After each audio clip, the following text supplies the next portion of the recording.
తాకట్లో ఉన్న మీ బంగారాన్ని విడిపించి ఆ రోజు ఆన్లైన్ రేటుకి కొంటాం. Sharma gold company. నమస్కారం, వెల్కమ్ టు సుమన్ టీవీ. నేను గీతాంజలి. ప్రస్తుతం మనతో పాటు శివరుద్ర సాధు గురువు గారు ఉన్నారు. వారితో మాట్లాడదాం. గురుగారు నమస్కారం అండి. నమస్కారం అమ్మా. గురుగారు, మే 22వ తారీఖు హనుమత్ జయంతి, బహుళ దశమి, వైశాఖ మాసంలో స్వామివారు జన్మించినట్టుగా ఎంత చక్కగా చేస్తారో ప్రతి ఆలయంలో కూడా. ఆ రామబంటు హనుమాన్ కి చాలా వైభవంగా పూజలు జరుగుతాయి. అసలు ఏమిటి ప్రత్యేకత? హనుమత్ జయంతి విశిష్టత తెలియచేయండి. ఆ రోజున ప్రత్యేకంగా మేమేమన్నా పనులు చేయాలా, ఏమైనా కార్యక్రమాలు తెలియచేయండి. వివరణ. కారణ జన్ముడు రాముడు పుట్టబోయే ముందు జరిగిన సందర్భం మాట్లాడితే చాలా మంది చెప్పలేరు, కానీ ఒక మాట చెప్తాను. మహాముఖండి ఏమన్నాడంటే, సీతామాతతో లక్ష్మీ రూపాన వాళ్ళిద్దరు పాల సముద్రంలో సంధ్యా సమయంలో ఉన్నప్పుడు యుగం మొదలవుతుంది, ఒక పుణ్యవతి గడుపులో అమ్మ పుట్టాలి, ఒక పుణ్య కార్యక్రమాల నిమిత్తం దశరథ మహారాజు యొక్క కడుపులో రాముడు పుట్టాలనేది తండ్రికి వార్త అందుతుంది.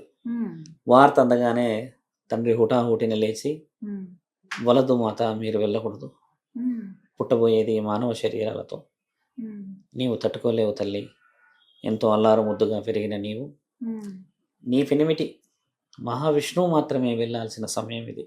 ఆయన ఏ అవతారం ఎత్తినా మానవ శ్రేయస్సు కోసమే ఎత్తాడు కాబట్టి అలాంటి దాంట్లో మీరు వెళ్ళే అర్హత ఈసారి లేకపోవచ్చును, మీరు ఇక్కడే ఉండాలి అని అంటే సీతామాత గొప్పతనం చెప్తూ ఉన్నాం. తల్లి పాల సముద్రాన్ని ఒకటేసారి కన్నీటిమయం చేసి, నా నాదుడు లేని లోకాను నేను ఎలా ఉంటాను, నరకమైన స్వర్గమైన ఆయనకేదా నాకు కావలసినది, ఈసారి కష్టం ఉంది అమ్మ మీకు, రాముడిలా ఎత్తబోయే జన్మ అడుగడుగున్న ముళ్ళ కంచెలే, అవమానాలే, అసలు ఒక పూటకి గతి లేని వాడి వల్ల కూడా మాటలు పడాల్సిన సమయం ఏర్పడవచ్చు అని అంటే తల్లి అంటది, ఆయనతో పాటే నాకు అన్ని సగభాగం అని చెప్పినాక తండ్రి తదాస్తు అని పంపిస్తాడు. ఆ తర్వాత దశరథ మహారాజు రాముడు పుట్టడం కూడా చూడాలి మీరు బాగా. ఎలా అంటే అమ్మా, ఎంత సులభంగా పుట్టడు ఆయన గారు. చాలా బాధలు పెట్టి పెట్టి పెట్టి పెట్టి ఎక్కడో ఒక మహర్షి కనబడి, నీవు పుత్ర సంకటి మహాయాగానికి పూనుకుంటేనే పుడతాడు ఓ కారణ జన్ముడు అన్నాక అప్పుడు మెల్లగా పుడతారు. అదొక విషయం. తర్వాత అందులో కొన్ని రొట్టెలు తినాలి అని అన్నప్పుడు, మీరు కొంచెం హనుమంతుడి విషయం కాబట్టి డీప్గా చెప్తాను. 3 భాగాలుగా విభజించి తిన్న ఆయన గారికి ఏంటంటే, ముగ్గురు ఆయనకి ఉన్న భార్యలలో ఒకరికొకరికి ఇచ్చిన దాంట్లో ఇందులో జరిగిన మహా విషయం ఏంటంటే అమ్మ, అందులో ఒక భాగాన్ని గద్ద ఎత్తుకపోతుంది. ఈ విషయం శాసనాల్లో కూడా రాసింది. ఆ గద్ద ఎత్తుకపోయిన తర్వాత అక్కడ అంజనీదేవి అది తిన్నప్పుడు పుట్టిన మహానీయుడే ఈ అంజనీ పుత్రుడు. అంటే ఇప్పుడు రాముడికి హనుమంతుడు ఏమయ్యాడు? సోదరుడే. అందుకనే ఆయన బంధం అంత బలమైనది. ఇది రాసున్న ఒకే ఒక మహాపురాణం రామాయణం. రెండోది వచ్చేసి రాముడి యొక్క మానస చరిత్రములో రాసింది, ఏ విధంగా పుట్టుక జరిగింది వీలేదని.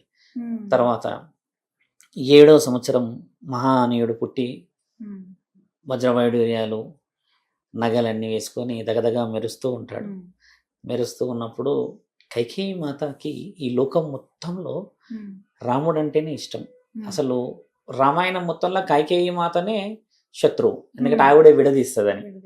అయితే రాముడికి బంగారు కంచంలో పెట్టి భోజనం తినిపిస్తూ తినిపిస్తూ, రామ ఒకసారి నవ్వుతేనే నీ మొహంలో నీ చిరునవ్వుతో చందమామకి కూడా సరితూగనంత వెలుగు వస్తుంది ఏమిటి, అంత అల్లారు ముద్దగా ఉన్నావు ఏంది అని అమ్మ ఆనందంగా ముద్దులు పెడుతూ భోజనం పెడుతూ ఉంటుంది. అప్పుడు రాముడు నిజంగా దేవుడు కాబట్టి ఆయన ఏం చేస్తాడు, ఒక మాట వదులుతాడు, అమ్మ నా కోసం నీవు 3 మాటలు ఇవ్వవలేను, నీకు ఈ లోకం మొత్తంలో ఎవరిష్టం? నీవే ఇష్టం. అంటే ఈ లోకం మొత్తం నిన్ను నిందల పాలు చేస్తుంది, నీకు ఇష్టమా?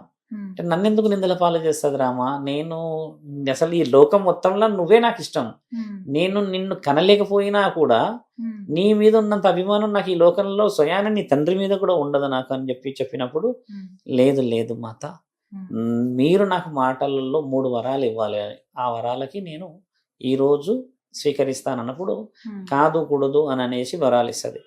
ఒక వరం, నేను స్వయం వరం స్వీకరించకూడదు, నీవు దాన్ని అడ్డుకోవాలను. రెండవది, నేను నా కోసమే ఎదురు చూస్తున్న శబరి దగ్గరికి వెళ్ళాలి, ఈ జన్మ బంధం కాదు, ఎంగిలి పళ్ళను నా కోసం తినిపించడానికి ఎదురు చూస్తూ అడవిలో నా కోసమని రామ మందిరాన్ని కట్టడానికని పునాది కూర్చోనున్నది. నేను ఒక రాయిని మార్చడానికి వెళ్ళాలే, ఆవిడ అహల్యాదేవి, గౌతముడి యొక్క సతీదేవి, కారణ జన్ముడైన గౌతముడి భార్యని మార్చడానికి నేను వెళ్ళాలి. ఇవన్నీ మించి నా కోసమే వరప్రసాదం అంటే ఒక శివ వరప్రసాదాన్ని తిన్న వానర సైన్యాని కోసం నేను వెళ్ళాలి నా బంధాన్ని కలపడానికి అని అంటాడు. ఇక్కడ రావణాసుడిది మాట ఎక్కడ రాలేదు తల్లి, కేవలం రాముడు చేయబోయే కారణమైన పనుల గురించి చెప్పారు. ఈరోజు పెళ్లి జరిగిన తర్వాత శివధనస్సుని అన్ని చేసిన తర్వాత కైకేయి మాత అడ్డుకోవడం జరిగినప్పుడు అందరు ఏమంటారంటే, ఎంత వివరణ నువ్వు ఇచ్చావమ్మా, రాజ్యాన్ని ఏలేవాడిని వదిలిపెట్టావే, ఎక్కడో వెళ్ళి అడవిలో పాలు చేస్తున్నావే 14 ఏళ్ళు, మరి లక్ష్మణుడి పరిస్థితి ఏంది, ఉర్మిళ పరిస్థితి ఏంది అని అన్ని మాటలు మాట్లాడుకొచ్చిన తర్వాత రాముడి మాటలు గుర్తు చేసుకుంటది. అమ్మా, నీవు ప్రతి నోట ఉంటావు కానీ నిన్ను తిట్టుకునే విధంగా ఉంటావు అన్నప్పుడు కైకేయి మాతని ఈరోజు ప్రతి ఇంట్లో పూజిస్తారు, ప్రతి ఇంట్లో తిట్టుకుంటారు. మీకు తెలుసా తల్లి, కైకేయి మాతను లేని నోరు లేదు. మీకు కొంచెం అర్థమవుతుంది డీప్గా.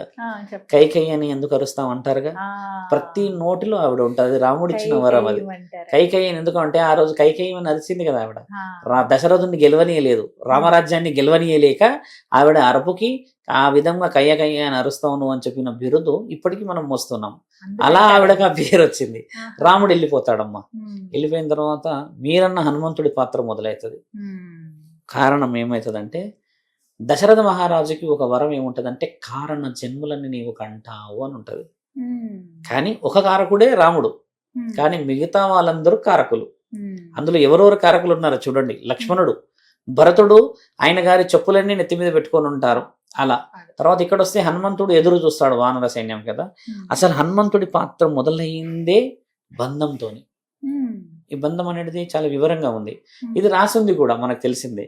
హనుమంతుడు తర్వాత ఆయన గారు సూర్యుడిని తిన్నాడు, చేశాడు, ఆ మూతి ఎలా అయిపోయింది, ఇలా అయిపోయింది అనేది ఇదంతా అదొక కథలు. అసలైన విషయం ఏంటంటే అమ్మా, హనుమంతుడు లేనిది అక్కడ రాముడి యొక్క సోదరుడికి మరణం ఉన్నది. అందుకు హనుమంతుడు వస్తాడు అక్కడికి. ముఖ్యంగా హనుమంతుడు రావడానికి కారణం అది. అర్థమైందని చెప్పినమాట. సంజీవని పర్వతాన్ని తేగలిగిన ఒకే ఒక్క వీరుడు ఈ కొండ జాతి మనిషి. ఈ కొండ జాతి ఈయన ఉండేది అక్కడ అడవిలలో, ఈయన తల్లి వచ్చింది అడవిలలో. కాబట్టి ఆయన గారి వరానికి ఏకంగా రామలక్ష్మణులు అన్న ఆ పేరుకి బలం వచ్చింది. ఆ తర్వాత రాముడికి అంత నమ్మిన బంటు ఎందుకయ్యాడు అంటే, ఇది వివరంగా చూస్తే ఇతిహాస పురాణాల్లో హనుమంతుడి యొక్క మాట మాట్లాడితే ఏముంటదంటమ్మా, ఆ బంధం కేవలం రాళ్లతోనే ఉంటది హనుమంతుడిది. మీరు గమనించండి, హనుమంతుడిని విగ్రహ రూపాన పూజించారు ఎవరు కూడా, రాయి మీదనే చెక్కుతారండి. ఎందుకు చెక్కుతారు ప్రత్యేకత మీకు చాలా మంది తెలుసుకోవాలి. అంటే రాయి మీద కూడా ఆయనని చెక్కుతారు, కానీ హనుమంతుడు ఒక రాయిలో నుంచి ఇంకో రాయిలోకి ప్రయాణించే హక్కు ఉంది అంతే ఆయనకి. అదొకటి ఇట్లా ఆయన ప్రత్యక్షంగా ఇట్లా మాయమై రావడం అనేది రాయి ద్వారానే వస్తాడని కూడా మన దగ్గర హనుమంతుడి యొక్క వివరణ సుందరకాండలో రాసి ఉంటుంది. దాంట్లో కూడా చెప్తారు అసలు హనుమంతుడు ఎక్కడి నుంచి పోతాడు, ఆయన చిరంజీవుడు ఎలా అయ్యాడు, ఇంకా హిమాలయాలో ఉన్నాడు అంటే కొన్ని వింటూ ఉంటాం. వాస్తవంగా ఉండవచ్చును కానీ ఎవరికి కనబడే అంత అయితే కూర్చోరు కదమ్మా. ఇప్పుడు మీరు అన్నట్టుగా జయంతి ఉత్సవాలు ఎక్కడి నుంచి మొదలయ్యాయి. హనుమంతుడు ఇప్పుడు మీరు అన్నట్టుగానే అడవిలో పుట్టాడు. ఎవరికి పుట్టాడు, అక్కడ అంజనీమాత పుట్టిండు. కానీ ప్రత్యేకత అనేది ఎక్కడి నుంచి వచ్చింది, ఈయన గారు ఒక సామ్రాజ్యానికి అధిపతి అయి సీతామాతని కాపాడి సీతామాత దగ్గర నుంచి అక్కడ రావణాసుడి విషయ వివరణ తీసుకొచ్చిన దాంట్లో ముఖ్యమైన ఆ స్థితిగతులకి కారకుడు హనుమంతుడు. కాబట్టి రాముడు ఇచ్చిన వివరణ అది జయంతి. ఇంకోటి ఏంటంటే అక్షర సత్యం ఏంటంటే హనుమంతుడి జయంతి మనం ఎవరికి తెలియదు, బాగా గమనించాలి. ఇప్పుడు హనుమంతుడి జయంతి మీరు అన్నారు 12వ తారీఖు వివరణ ఈ 22కు ఈ నెల మనం చేసుకుంటున్నాం కదా. ఇది రాముడు రాసి చిన్న మహాగీత మనం చెప్పుకోవాలి. ఎందుకంటే రాముడు అన్న పాత్ర వచ్చిన తర్వాతనే హనుమంతుడు వచ్చాడు కదమ్మా. ఇలా మనం ఎందుకు చేసుకోవాలి అని అంటే, ఏ స్వార్థము లేకుండా నిజమైన ప్రేమని చాటిన ఒక మహాభక్తుడు. ఇంకో విషయం ఏంటంటే అమ్మో, సమయం కాబట్టి చెప్తున్నాము, మన చరిత్రలో రాజులలో గొప్ప రాజు శ్రీకృష్ణదేవరాయలు. ఆయన గారు 15వ శతాబ్దపు మనిషి, అంటే సుమారు 600 సంవత్సరాలు అనుకోండి. ఆయన గారికి ప్రత్యక్షంగా కనబడిన మహావీరుడు శ్రీకృష్ణదేవరాయలు. ఇప్పుడు మన దగ్గర వివరణ అది కూడా ఉంది చూడండి. ఆయన కావాల్సుకొని ఇష్టంగా ఉన్న భక్తులకు ఇప్పటికీ కనబడతాడు అని అంటారు. ఇప్పుడు ఎంత భక్తి లేకపోతే అందరూ ఈ రోజు అవన్నీ బట్టలు వేసుకొని తిరుగుతున్నారు చెప్పండి, ఒక మాల.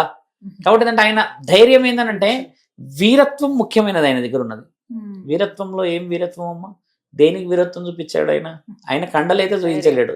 ఆయన చూపించిందల్లా ఒక ఆడబిడ్డని తీసుకుపోయిన తరుణంలో రామరాజ్యానికి ముఖ్య కారకుడు అయ్యాడు. ఎందుకని రాముడి యొక్క విలువలని కాపాడడానికి ముందుకు వచ్చిన ఒకే ఒక్క వ్యక్తి హనుమంతుడు. ఆయన గారి విజయ పతాకం చూసారా? హనుమంతుడిదే మొదటే ఎగరాలే పతాకం. గణేశుడిది కూడా ఎగరకూడదు. ఇది రాసింది ఇక్కడ, బాగా గమనించాల్సింది. గణేశుడు పూజకు మాత్రమే. రణరంగంలో మొదట ఎగిరేది హనుమంతుడిదే. విజయ పతాకంలో ఆయన కూడా నించోనే ఉంటాడు. ఇప్పుడు బాగా కోరుకునే వ్యక్తులకు కూడా ఏంటంటమ్మా, ఆయన బ్రహ్మచారి తత్వానికి ఆయన గారికి పెళ్లి కూడా ఉంది అని అంటారు.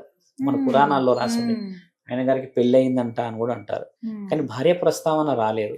ఎందుకంటే ఈయన గారికి ఒక వరం ఏముంటదంటమ్మా, ఈ స్త్రీ విషయ వివరణలు లేకపోతే నీ యొక్క పూజా ఫలితం రాదు అన్న ఒక శాసనం ద్వారా మాత్రమే చేసుకోవాల్సింది ఏర్పడింది అంటారు. చాలా మంది బ్రహ్మచారి కాదని కూడా కొంతమంది వాదించే వ్యక్తులు ఉన్నారు. వాళ్ళకి ఏంటంటమ్మా, గురువు యొక్క పరంపరలో ఒక లక్ష్యం సాధించడానికని ఆ విధంగా వచ్చిన పండగని ఈరోజు మన వాళ్ళు కొంచెం వివరంగా చేసుకుంటున్నారు. అయితే ఈ వివరణలోనే ఇంకొంచెం వివరణ ఏం చేయాలంటమ్మా, సభలకి తర్వాత పూజా ప్రత్యేకతలకి ఎక్కువ శాతంగా హనుమంతుడికి ఏమి బాగా వెళ్తుంది, ఆయన ఏమి బాగా తింటాడు, ఆయన తినేది ఏమి, సమర్పించే విషయాలు మాట్లాడుకుంటే చూడండి అమ్మా. హనుమంతుడు బ్రహ్మచారి కాబట్టి ఆయనకి తమలపాకులకు సంబంధించిన విషయాలు ఒకటి పెడతారు, అరటి పండ్లు పెడతారు, తర్వాత కొబ్బరి కుడుకలు పెడతారు కదా. ఇవన్నీ కొబ్బరి కుడుకలు పెట్టడాలు చేయడాలు అంటే గుడిలో గోపురాల్లో చూస్తారు. కానీ హనుమంతుడి ఫోటోలు అయితే ఎక్కువ శాతం ఇంట్లో ఉండవు. మీరు గమనించండి, అంటే ఉంటుండొచ్చు కానీ ప్రత్యేకంగా అయితే ఆయన ఫోటో ఉండదు కదా. కాబట్టి హనుమంతుడి జయంతి ఊరూరా చేయాలి. అది ఒకవేళ మీరు అన్నట్టుగా ఇలవెల్పులు ఉండవచ్చును చాలా మందికి, కానీ రాముడు తర్వాతనే ఇలవెల్పుల విషయాలు వస్తాయి. ఎందుకంటే ఈ దశావతారాలలో ఉన్నది మహావిష్ణువే, దశావతారాల పైన స్థాయి వచ్చేసి ముక్కంటిదే. కాబట్టి వీళ్ళే ఉంటారు ఎక్కువ శాతంగా. మళ్ళీ బ్రహ్మది ఉండదు. బ్రహ్మ వచ్చేసి కేవలం నుదుటి రాతలో ఉన్న దేవుడే కాబట్టి మీరు అన్నట్టుగా హనుమంతుడి జయంతిని ఊరూరా ఎందుకు ప్రత్యేకంగా చేసుకుంటున్నారంటే రామరాజ్యం మొదలైంది కదా మళ్ళీ ఇప్పుడు మన దగ్గర. కాబట్టి నేను గమనించింది అంటే గత 2 years నుంచి 3 years బాగా జరుగుతుంది. ఇప్పుడు నేను కూడా ఒక 3-4 సభలకు వెళ్తున్నాం పిలిచిన దానికి. మొన్న వెళ్ళాం పిడుగురాళ్ళు, మిరియాల కూడా వెళ్ళాము. అలా వెళ్తే ఏమవుతుందంటే అమ్మా, ఒక వ్యక్తిత్వాన్ని మాట్లాడడానికని ఒక రోజు వచ్చింది, ఆ రోజు ప్రత్యేకత వచ్చింది అని చెప్పేసి. కానీ ప్రతి ఊరు చేస్తారు. స్వామి ఉంటారండి, ఖచ్చితంగా రక్షకుడు. రాయిలో ఉంటాడు ఆయన. హనుమంతుడు రాయిలో ఉండడం చాలా పెద్ద పెద్ద విగ్రహాలు కడతారు. అదేదో ఓపెనింగ్ ఉంది, అక్కడ పోయేది ఉందమ్మా. నిన్నగాక మొన్న శంషాబాద్ వెళ్ళినప్పుడు కోదండ రామాలయం ఉంది కదా, అక్కడ 400 సంవత్సరాలు ఉన్నది. అక్కడ కూడా వెళ్ళాం. అమ్మపల్లిది ఆ రోడ్డు పైనే తండ్రిని చూసుకుంటూ వెళ్ళాం. ఎంత మంచిగా అనిపిస్తారు కదమ్మా. కాబట్టి ఏంటంటే హనుమంతుడు జయంతి ముఖ్యంగా రాముడి చరిత్రతో ముడిపడి ఉంది. చాలా మంది గురువులు ఉన్నారు హనుమంతుడి ప్రత్యేకత. మాకు మిత్రుడు ఉన్నారు, అంటే సందర్భంగా చెప్తున్నాము. ఆయన హనుమంతుడి యొక్క వీరాభిమాని. ఆయన మొహం కూడా హనుమంతుడు లాగానే ఉంటుందమ్మా. నేను ఎప్పుడు వచ్చినప్పుడు ఆయనతో వీడియో కాల్ మాట్లాడతా, ఆ హైట్ ఆ పర్సనాలిటీ కూడా అలానే ఉంటాడు. ఒక తోక పెట్టేసినట్టే హనుమంతుడు ఏమో అని చెప్పి నేను చాలా సార్లు అన్నా. అంటే పర్సనాలిటీ కూడా ఒక కారణ జన్ముడు అనిపిస్తాడు. ఆయన మొహము, ఆ ఆకారము, నవ్వినప్పుడు చేసినప్పుడు కొంతమంది విచిత్రంగా చూసుకుంటూ పోతుంటారు, ఈయన గారు ఏంది ఇలా ఉన్నారని చెప్పి. అంటే ఆయన చిన్నప్పటి నుంచి భక్తుడు. గుంటూరులో ఉంటాడు. ఆయన కూర్చుంటాడు సోమవారం మంగళవారం అట్లా కూర్చొని మంగళవారం రోజు భక్తులను పిలుచుకొని మాట్లాడతాడమ్మా. అంటే ఇట్లా అంజనాలు వేసే దాంట్లో ఆయన చూడ్డానికి వస్తారు తల్లి. అంటే కొంచెం తండ్రి ఎలా ఉంటాడంటే అందరికీ ఆ భాగ్యం కలగదు, కొంతమందికి ఉంటది. ఆయన ఏం తీసుకోడు, ప్రత్యేకంగా మాట్లాడి పంపిస్తూ ఉంటాడు. ఊరంతా ఒక శక్తిలాగా భావిస్తారు. కానీ హనుమంతుడి జయంతి విషయాలు మాట్లాడుకుంటూ పోతుంటే ఏమైందంటమ్మా, మన చరిత్ర ఎన్నికి చాలా తీసుకుపోవాల్సి వస్తుంది. రామరాజ్యం మాట్లాడాలి. ఇప్పుడు నీకు మొదట ప్రశ్న మీకు చెప్పింది ఏంది, అహల్యాదేవి అన్నాం, తర్వాత శబరి అన్నాం. ఇవన్నీ చరిత్రలో మాట్లాడుకోము చూడండి మనం. అసలు రాముడు వచ్చింది వీళ్ళందరికీ న్యాయం చేయడానికి. అసలు రాముడు ఒక మానవ రూపం ఎత్తిందే మనిషి దేవుడు ఏ విధంగా కాగలడు అని చూపించడానికి. చాలా మంది కొంతమంది ఆ మధ్య ఏమన్నారు చూసారా, ఆయన దేవుడు ఎలా అయ్యాడు, సరయూ నదిలో ఎలా మునిగాడు, ఆత్మహత్య చేసుకున్నాడు అని కొంతమంది అన్నారు కదా. ఆయన ఆత్మహత్య చేసుకున్నా, ఏది చేసుకున్నా, ఎక్కడ పోయినా కూడా నీకు నీ గురించే చెప్పాడే కానీ మానవత్వం ఎలా ఉండాలి చెప్పాడు, నేర్పించాడే కానీ ఆయనంతలో ఆయన నేను దేవుడు నన్ను ఎక్కడ చెప్పలేడే. Is a proven person. శివధనస్సు ఎత్తాడు, బ్రహ్మాస్త్రం ఉపయోగించాడు, సీతామాత కోసం 14 సంవత్సరాలు ఆ విధంగా ఉన్నాడు. చూశారు. రాముడికి తెలియదా అమ్మ అక్కడ బంగారు లేడీ లేదని? ఖచ్చితంగా తెలుసు బంగారు లేడీ లేదు, కానీ అలాంటిది ఉండదు. అమ్మ ఆ సమయంలో అలిగిన అలక చూడడానికి వెళ్ళాడంట ఆయన. ఇది రాసుంది. ఉమ్. ఎంత వివరంగా చూసారా? మన సీతామాత అలిగితే తండ్రి ఆ చూపు చూడ్డానికి పోయాడట. అంటే చూడండి ఎంత ప్రమాదం తీసుకొచ్చాడు ఆయన. ఇంత ప్రమాదాన్ని వివరంగా ఎందుకు చెప్పుకోం మనం? ఉమ్. తక్కువ అంచనా ఎందుకు వేయాలి రాముడిని? నేను ఎట్టి పరిస్థితుల్లో ఊరుకోను. నేను చాలా కంఠం చాలా బలంగా చేసి మాట్లాడతాను రాముడి అవును, విషయంలో. తెలుసండి. నేను ఏ సభలో కూర్చుంటే సభ మొత్తం ఉడికిపిచ్చేస్తా ఎక్కడదక్కడ.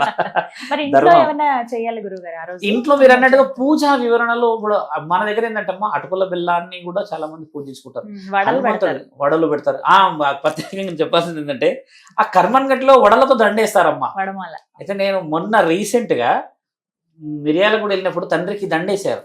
ఓ. ఆ దండ వేసినప్పుడు అందులో నుంచి ఒక వడ తీసుకొని గమన తిన్నాను, సైలెంట్ గా వెళ్ళినవాడు.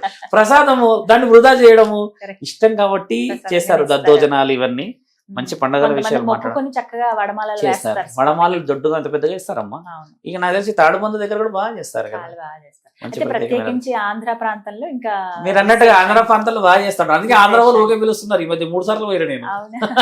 అంటే విడివిడిగా చేస్తున్నారు గురువు గారు ఇప్పుడు. ఆ. ఒక్కొక్క ప్రాంతంలో ఒక్కొక్కలా ఉంటుంది కదా. అవునవును. మనకు ఇక్కడ తెలంగాణలో అయిపోయింది యాక్చువల్ మన వాళ్ళు ఏంటంటే విజయోత్సవాలు చేస్తున్నారు. మీరు అన్నట్టు మొన్న చేసింది అది విజయోత్సవాలే. విజయోత్సవం మన లాగే వాళ్ళు మీరు చూడాలి. అన్నట్టుగా జయంతి తెలవాలి. ఉమ్. జయంతి రోజు ఇప్పుడు ఇంకోటి ఏంటంటే అందరూ మాలలు వేశారు. మరి మాలలు వేస్తారు. మన శ్రీరామనవమి అయినాక కరెక్ట్ గా 9 days కి ఏమో కొండగట్టుకి అవి వెళ్ళి చేశారు కదా. వేస్తారు. అవును. ఇప్పుడు ఇది 3వ పండుగ ఉమ్. గత 3 నెలల్లో. అంతే. శ్రీరామనవమి అయింది, విజయోత్సవాలు అయినాయి, ఇప్పుడు జయంతి. ఉమ్. మీరు అన్నట్టుగా ఏంటంటే ఈ విజయోత్సవాలు ఉండకుండా జయంతి ఉంటే బాగుంటుందని ఒక ఆలోచన. అంటే అందరూ ఏకంగా చేసుకోవచ్చు అందరూ కదా. చేసుకోవచ్చు. అది వివరణ. ఏదేమైనా స్వామిని కొలవడమే అంతిమంగా లక్ష్యం. అంతేగా జై హనుమాన్ అనాలి జై అందరం హనుమాన్. కలిసి. జై హనుమాన్. జై హనుమాన్. ధన్యవాదాలు గురుగారు. ధన్యవాదాలు తల్లి.